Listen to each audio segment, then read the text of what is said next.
Ukraine અને રશિયાની વચ્ચે ચાલી રહેલા યુદ્ધ દરમિયાન રશિયાને ભારે નુકસાન થઈ રહ્યું છે। અમેરિકાના આર્થિક પ્રતિબંધ બાદ રશિયાની કમર તૂટી છે, પરંતુ તે વિશ્વ સામે અડીખમ છે। માટે જ રશિયા તેના વ્યૂહાત્મક બોમ્બર TU-160 વ્હાઇટ સ્વાનને સતત પીચ કરી રહ્યું છે। રશિયા ઈચ્છે છે કે ભારત આ બોમ્બર ખરીદે।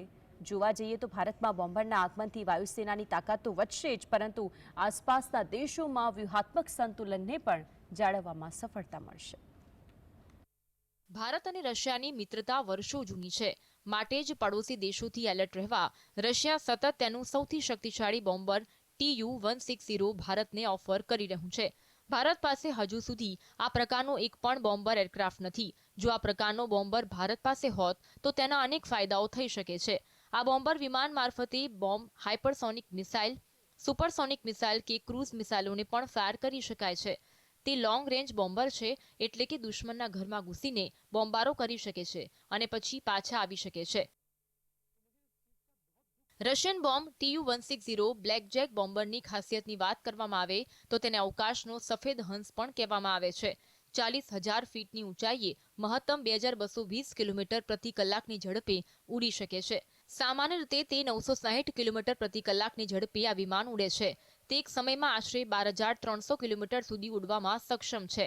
તેની લડાયક રેન્જ 2000 કિલોમીટર છે, જેને સબસોનિક સ્પીડમાં 7,300 કિલોમીટર સુધી વધારી શકાય છે। તે મહત્તમ 52,000 ફૂટની ઊંચાઈ સુધી ઉડી શકે છે। આ વિમાન 45,000 વજનના બોમ્બને પણ સાથે લઈ જવામાં સક્ષમ છે। આની અંદર 2 રોટરી લોન્ચરની પણ સુવિધા આપવામાં આવી છે।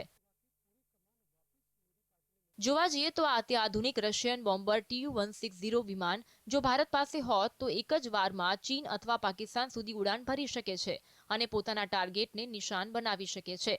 જો તેમને હિમાચલ, બિહાર, આસામ, નાગાલેન્ડ, અરુણાચલ પ્રદેશમાં તૈનાત કરવામાં આવે તો તેઓ ચીનની અંદરના કોઈપણ શહેરમાં જઈને બોમ્બારો કરી શકે છે। તેમાં લોડ થયેલા મિસાઇલની રેન્જના આધારે તે પોતાના ટાર્ગેટને હિટ કરવામાં સક્ષમ છે। જો તેને દક્ષિણ ભારતમાં કોઈપણ બેઝ પર તૈનાત કરવામાં આવે તો હિન્દ મહાસાગરમાં ચીનની ગતિવિધિઓ પર નજર રાખી શકે છે। તેની મદદથી ચીનના નૌકાદળને પણ નિશાન બનાવી શકાય છે। બ્યુરો રિપોર્ટ, જી।